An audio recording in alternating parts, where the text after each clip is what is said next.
सर्व शेतकरी बांधवांसाठी आज दिवसभरातील अतिशय महत्त्वाच्या झटपट ठळक बातम्या। राज्य सरकारने शेतकऱ्यांसाठी अतिशय महत्त्वाची घोषणा केली असून आता शेतकऱ्यांच्या खात्यावरती नमो शेतकरी योजनेचा हप्ता हा जमा होणार आहे। सर्व काही बातम्या बघणार आहोत, व्हिडिओला शेवटपर्यंत पाहत चला। देशातील 9,32,00,000 शेतकऱ्यांच्या खात्यावरती 18,640 कोटी जमा। पंतप्रधान किसान सन्मान निधी योजनेचा 22वा हप्ता वितरित झाला असून देशभरातील साधारणतः 9,32,00,000 शेतकऱ्यांना दिलासा मिळाला आहे। राज्यामध्ये पुढील 4 दिवसांमध्ये वादळी पावसासह गारपिटीचा इशारा, सतर्क राहणे आवश्यक। सध्या जर बघायला गेलं तर राज्यामध्ये आता पुढील 4 दिवसांमध्ये वादळी पावसासह गारपिटीचा इशारा। गॅस टंचाई विरोधामध्ये आंदोलनाचा भडका। इराण विरोधामध्ये इस्रायल आणि अमेरिकेने पुकारलेल्या युद्धामुळे आंतरराष्ट्रीय स्तरावरती निर्माण झालेल्या तणावपूर्ण परिस्थितीमुळे जगभरामध्ये सध्या इंधन टंचाईची समस्या उद्भवली आहे। एलपीजी दरवाढ तात्काळ रद्द करा, काँग्रेस प्रदेशाध्यक्ष हर्षवर्धन सपकाळ यांची मागणी। एलपीजी गॅस 60 रुपयांनी महाग करून भाजप सरकारने सर्वसामान्य जनतेला महागाईच्या खोलदरीमध्ये लोटले आहे असा आरोप करत एलपीजी दरवाढ तात्काळ रद्द करण्याची हर्षवर्धन सपकाळ यांनी मागणी केली। अतिवृष्टीच्या मदतीला ई-केवायसीचा खोडा। ई-केवायसी अभावी अनेक शेतकऱ्यांच्या खात्यावरती नुकसान भरपाईचा 1 रुपया सुद्धा जमा झाला नाही। नुकसान भरपाईच्या लाभासाठी ई-केवायसी करणे अनिवार्य आहे। ज्या शेतकऱ्यांच्या खात्यावरती नुकसान भरपाईची रक्कम जमा झाली नसेल तर अशा शेतकऱ्यांनी ई-केवायसी करावी। कृषी क्षेत्रात आबाद कृषी मंत्री भरणे यांची सत्ताधारी विरोधकांना उत्तर। निधीची अडचण नसल्याचा कृषी मंत्र्यांचा दावा। कृषी क्षेत्रामध्ये कोणतीही अडचण नसून सर्व काही आबाद सुरू असल्याचं कृषी मंत्र्यांनी सांगितलं। युद्धाचा परिणाम खाद्यतेल, साखर, लोखंड, प्लॅस्टिकच्या वस्तू महागल्या। ऊर्जा व कच्च्या मालाचे दर वाढल्याचा परिणाम। घरगुती खर्चासह बांधकामाचा खर्च देखील वाढला। युद्धामुळे सध्या जर बघायला गेलं तर सर्वसामान्यांना फटका बसला आहे। शेतकऱ्यांसाठीचे 17,000वरती अर्ज रद्द। 673 शेतकऱ्यांना 4 कोटी रुपयांचे अनुदान वाटप। कृषी राज्यमंत्री जयस्वाल यांची माहिती। प्रलंबित जल जीवन मिशनची कामे लवकरच पूर्णत्वास। केंद्राकडून निधी मिळताच कामे वेगाने पूर्ण करणार। पाणी पुरवठा मंत्री गुलाबराव पाटील यांची माहिती। लवकर कामे पूर्ण करण्याचे आश्वासन।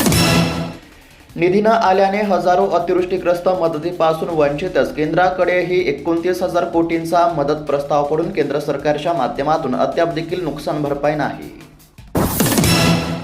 बेकायदेशीर धर्मांतराला चाप। विधानसभेमध्ये विधेयक सादर। आरोप सिद्ध झाल्यास 7 वर्षे कारावासाची शिक्षा। आता बेकायदेशीर धर्मांतराला चाप बसणार आहे। विधानसभेमध्ये विधेयक सादर झाले असून आरोप सिद्ध झाल्यानंतर 7 वर्षाचा कारावास। शेतकरी कर्जमाफीबाबत शेतकऱ्यांमध्ये संभ्रम। शासनाने स्पष्टता करण्याची मागणी। सरकारने लवकरच कर्जमाफीचे निकष ठरवण्याची मागणी। देशात 10 वर्षांमध्ये धान्य उत्पादनामध्ये 44% वाढ। देशाचे कृषी मंत्री शिवराज सिंह चौहान यांनी दिली लोकसभेमध्ये माहिती। अॅट्रॉसिटी कायद्यात आता थेट अटक नाही, चौकशीनंतरच होणार कारवाई। मंत्री संजय शिरसाट यांची विधान परिषदेमध्ये माहिती। अतिशय महत्त्वाची माहिती समोर आली असून अॅट्रॉसिटी कायद्यामध्ये आता थेट अटक होणार नाही।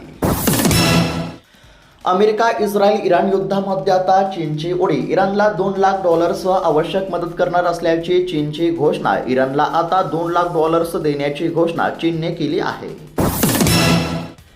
ई-केवायसी पूर्ण करण्याचे शेतकऱ्यांना आव्हान। नुकताच पीएम किसान योजनेचा 22वा हप्ता जमा झाला आहे। तसेच आता राज्य सरकारच्या नमो शेतकरी योजनेच्या 8व्या हप्त्याच्या लाभासाठी ई-केवायसी करणे आणि आधार कार्ड बँकेच्या खात्याशी लिंक असणे आवश्यक आहे, तरच पैसे जमा होणार।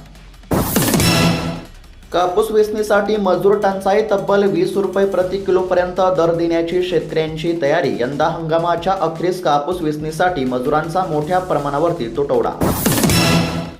गाव बदलले, चिंता नको, कुठूनही रेशन घेता येणार। स्थलांतरित नागरिकांसाठी राज्य सरकारचा दिलासा देणारा निर्णय। आता कुठूनही रेशन घेता येणार। हिंगोली जिल्ह्यातील 1,80,000 शेतकऱ्यांच्या खात्यावरती सन्मान निधी जमा। सध्या जर बघायला गेलं तर केंद्र सरकारच्या माध्यमातून पीएम किसान योजनेचा हप्ता वितरित करण्यामध्ये आला असून हिंगोली जिल्ह्यातील 1,80,000 शेतकऱ्यांना दिलासा मिळाला। अर्थसंकल्पात निधी नसल्याने कृषी समृद्धी योजनेवरती प्रश्नचिन्ह। मागील अर्थसंकल्पामध्ये दरवर्षी 5,000 कोटी रुपये 5 वर्षासाठी 25,000 कोटींची तरतूद करण्यामध्ये आली होती, मात्र यंदा 1 रुपया सुद्धा नाही। देशात मागील वर्षीच्या तुलनेमध्ये एप्रिल महिन्यासाठी 26% अधिकचा खतसाठा, केंद्र सरकारचा लोकसभेमध्ये दावा. द्राक्ष निर्यातीला 25 कोटींचा फटका, सांगली जिल्ह्याला इराण इस्रायल युद्धाच्या झळा, पर्यायी बाजाराचा शोध सुरू, शेतकरी संकटात. खानदेशात कलिंगड दर घसरले, पंधरवाड्यात 15 ते 18 रुपयांनी दर कमी, शेतकऱ्यांना आर्थिक फटका. खानदेशामध्ये कलिंगड दरामध्ये मागील पंधरवाड्यामध्ये सतत घसरण झाली आहे. शेतकऱ्यांसाठी अत्यंत महत्त्वाची बातमी, राज्यावरती वादळी पावसाचे सावट, काढणी केलेल्या पिकांना सुरक्षित ठेवण्याचे आव्हान करण्यामध्ये आले आहे. सध्या जर बघायला गेलं तर आता राज्यातील हवामानामध्ये येत्या काही दिवसांमध्ये मोठा बदल होण्याची शक्यता असून वादळी वाऱ्यासह आता गारपीट होण्याची देखील शक्यता आहे. 1 कोटी लाडक्या बहिणी अपात्र, मुख्यमंत्री माझी लाडकी बहीण योजनेच्या तरतुदीमध्ये घट झाल्याने रोहिणी खडसे यांनी माहिती सरकारवरती घणाघात केला आहे. सरकारने आतापर्यंत तब्बल 1 कोटी 5 लाख लाडक्या बहिणींना अपात्र ठरवले असल्याची माहिती समोर आली असून रोहिणी खडसे यांची सरकारवरती टीका. युद्ध आणि एल निनोमुळे 2026 मध्ये महागाई वाढेल, एसबीआयचा अहवाल बघायला मिळत आहे. युद्ध आणि एल निनोमुळे 2026 मध्ये महागाई वाढण्याचा अंदाज.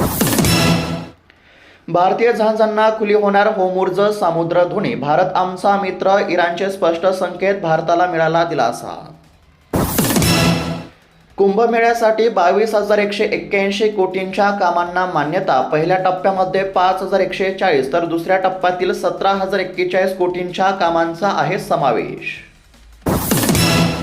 शेतकऱ्यांसाठी अतिशय महत्त्वाची बातमी, शेतकरी मित्रांनो, काल म्हणजेच की 13 मार्च 2026 रोजी संध्याकाळी ठीक 5 वाजता पंतप्रधान किसान सन्मान निधी योजनेचा हप्ता देशभरातील शेतकऱ्यांच्या खात्यावरती जमा झाला. साधारणतः 9 कोटी 32 लाख शेतकऱ्यांच्या खात्यावरती पीएम किसान योजनेचा हप्ता जमा झाला आणि त्याच वेळेस राज्यातील प्रत्येक शेतकऱ्याला असं वाटत होतं की पीएम किसान योजनेच्या हप्त्यासोबत आमच्या खात्यावरती नमो शेतकरी योजनेचा देखील हप्ता हा जमा केला जाईल. परंतु प्रत्यक्षात काय झालं तर फक्त शेतकऱ्यांच्या खात्यावरती पीएम किसान योजनेचा हप्ता जमा झाला आणि नमो शेतकरी योजनेचा हप्ता जमा झाला नाही. त्यामुळे नमो शेतकरी योजनेचा हप्ता कधी जमा होणार याकडे सर्वांचे लक्ष लागले. शेतकरी मित्रांनो, राज्य सरकारच्या माध्यमातून नमो शेतकरी योजनेच्या हप्त्यासाठी आता कोट्यवधींची तरतूद करण्यामध्ये आले असून साधारणतः गुढीपाडव्याच्या सणाच्या मुहूर्तावरती हप्ता जमा होण्याची शक्यता.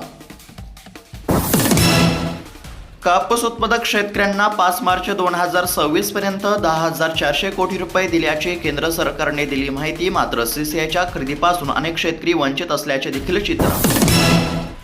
ई पीक पाहणी ॲप ठप्प, शेतकरी दुहेरी संकटामध्ये, माझी शेती माझा सातबारा, मीच नोंदवणार माझा पीक पेरा, हे शासनाचे ब्रीदवाक्य प्रत्यक्षामध्ये कागदावरतीच राहिल्याचे चित्र सध्या दिसून येत आहे. गोंदिया जिल्ह्यातील 2,15,000 शेतकऱ्यांना पीएम किसान योजनेचा 22वा हप्ता, ई केवायसी न करणारे शेतकरी राहणार वंचित. हप्त्याच्या लाभासाठी ई केवायसी करणे अत्यंत आवश्यक. शेतकरी मित्रांनो, तुमच्या खात्यावरती हप्ता जमा झाला का आम्हाला नक्की कळवा. 15,000नी स्वस्त मिळेल, कोणाला होऊ शकतो लाभ, स्वतःचे घर आवश्यक, दरमहा 30 युनिटच्या आत वापरकर्त्यांना प्राधान्य. घराच्या छतावरती सौर ऊर्जा प्रकल्प बसवण्यासाठीच्या खर्चामध्ये 15,000ची बचत होणार आहे. योजनेचा लाभ घेण्याचे आव्हान. कर्जमाफी हवी तर ॲग्रिस्टॅक नोंदणी पूर्ण करा, शेतकऱ्यांना ॲग्रिस्टॅकमध्ये नोंदणी म्हणजेच की फार्मर आयडी काढण्याचे आव्हान करण्यामध्ये आले आहे. प्रत्येक शासकीय योजनांच्या लाभासाठी फार्मर आयडी असणे अत्यंत आवश्यक. लाडकी बहीण योजनेचे नाव बदला, माजी आमदार दीपिका चव्हाण यांची मुख्यमंत्री फडणवीस यांच्याकडे मागणी. माझी लाडकी बहीण योजनेचं नाव बदलून अजितदादा पवार लाडकी बहीण योजना असं नाव करण्याची मागणी सध्या करण्यामध्ये आली असल्याचं बघायला मिळत आहे. लाडकी बहीण योजनेला आता अजितदादा यांचं नाव देण्यामध्ये यावं अशी मुख्यमंत्र्यांकडे मागणी. शेजाऱ्यांकडून कनेक्शन घ्याल तर वीज चोरीचा गुन्हा दाखल होणार, महावितरणाचा इशारा. स्मार्ट मीटर प्रणालीद्वारे थकबाकी असल्यास वीज डिस्कनेक्ट होणार असल्याची माहिती समोर आली आहे. सध्या जर बघायला गेलं तर आता शेजाऱ्यांकडून जर कनेक्शन घेत असाल तर वीज चोरीचा गुन्हा दाखल होणार आहे. शेतकऱ्यांच्या वेदना आणि संघर्ष समजणारे सरकार, कृषी मंत्री भरणे यांची माहिती. शेतकरी हिताच्या योजनांचा सविस्तर आढावा. सध्या जर बघायला गेलं तर शेतकरी हिताच्या योजनांचा सविस्तर आढावा घेत असताना शेतकऱ्यांच्या वेदना आणि संघर्ष समजणारे सरकार असल्याचं कृषी मंत्री दत्तात्रय भरणे यांनी म्हटलं आहे. शेतकऱ्यांसाठी अतिशय महत्त्वाची बातमी आहे। शेतकरी मित्रांनो, आता गुढीपाडवा हा सण मोठा आहे आणि नवीन वर्ष सुरू होत आहे। अशा वेळी हातामध्ये 2 पैसे आले तर सण आनंदाने साजरा करता येतो। जर सरकारने लवकरात लवकर नमो शेतकरी योजनेचा 8वा हप्ता वितरित केला तर नक्कीच राज्यातील साधारणतः 91 लाख शेतकऱ्यांना दिलासा मिळेल। 550 कोटी अनुदान वाटपासाठी हालचाली। केंद्र सरकारकडे तिसऱ्या हप्त्याची मागणी। शेतकऱ्यांचे प्रलंबित असलेल्या अनेक योजनांचे अनुदान आता शेतकऱ्यांच्या खात्यावरती जमा होणार। घरगुती एलपीजीचा पुरेसा साठा उपलब्ध। अफवांवरती विश्वास ठेवू नका, प्रशासनाचे आव्हान। सध्या जर बघायला गेलं तर एलपीजीचा पुरेसा साठा असून अफवांवरती विश्वास ठेवू नका असे आव्हान। भरले कोट्यावधी पण विमा अजूनही नाही। लाखो शेतकरी प्रतीक्षेमध्ये। सध्या जर बघायला गेलं तर पीक विमा कधी मिळणार याकडे सर्वांचे लक्ष लागले आहे। लवकर पीक विमा जमा होणार असं सांगण्यामध्ये येत असलं तरी अद्याप देखील शेतकऱ्यांच्या खात्यावरती पीक विम्याचा 1 रुपया सुद्धा जमा नसल्यामुळे शेतकऱ्यांमध्ये सरकारविषयी नाराजी। महत्त्वाची बातमी, कर्जमाफीचे निकष किचकट नसतील। मुख्यमंत्री फडणवीस यांची अतिशय महत्त्वाची माहिती। शेतकऱ्यांच्या कर्जमाफी संदर्भातील निकष फार किचकट असणार नाहीत। हे निकष आता लवकरच जाहीर करण्यामध्ये येतील। समिती या संदर्भात काम करत असल्याचे मुख्यमंत्री फडणवीस यांनी सांगितले असून आता लवकरच शेतकऱ्यांची कर्जमाफी होणार आहे। सरकारने कर्जमाफीची घोषणा केली असून आता लवकरच कर्जमाफीचे देखील निकष ठरणार आहेत आणि त्यानुसार कोणत्या शेतकऱ्यांची कर्जमाफी होणार हे देखील समजणार आहे। वाढत्या पशुखाद्य दरांनी दुग्ध व्यवसाय संकटात। चाऱ्याच्या टंचाईने पशुपालकांचा कंठ दाटला। अतिवृष्टीच्या जखमा अजूनही ताज्या। वाढता खर्च आणि कमी चारा यामुळे सध्या शेतकरी हवालदिल झाले असल्याचे चित्र आहे। पिकांच्या दर हमीभावाखाली शेतकरी अडचणीमध्ये, सरकार मात्र गप्प। सध्या जर बघायला गेलं तर राज्यातील प्रमुख कृषी पिकांच्या बाजारभावामध्ये सातत्याने घसरण होत असल्यामुळे शेतकरी आर्थिकदृष्ट्या अडचणीमध्ये सापडले असल्याचे चित्र सध्या स्पष्ट होत आहे। मात्र सरकार गप्प असल्याचे चित्र। तर शेतकरी मित्रांनो, एकंदरीत जर बघायला गेलं तर नुकतंच आता केंद्र सरकारच्या माध्यमातून पीएम किसान योजनेचा 22वा हप्ता जमा झाला आहे। तसंच आता गुढीपाडव्याचा सण आहे आणि याचा पार्श्वभूमीवरती लवकरच शेतकऱ्यांसाठी सरकारच्या माध्यमातून नमो शेतकरी योजनेचा हप्ता देखील जाहीर केला जाऊ शकतो। कारण की नमो शेतकरी योजनेचा 8वाच नव्हे तर आता 9वा हप्ता देण्याची देखील वेळ आली असल्यामुळे हप्ता लवकर जमा होण्याची दाट शक्यता सध्या वर्तवली जात आहे। तर शेतकरी मित्रांनो, आज दिवसभरातील अतिशय महत्त्वाच्या बातम्या पाहण्याचा प्रयत्न केला आहे। बातम्या कशा वाटल्या आम्हाला नक्की कळवा। अशाच महत्त्वपूर्ण बातम्या दररोज पाहण्यासाठी चॅनलला देखील नक्की सबस्क्राईब करून घ्या। धन्यवाद।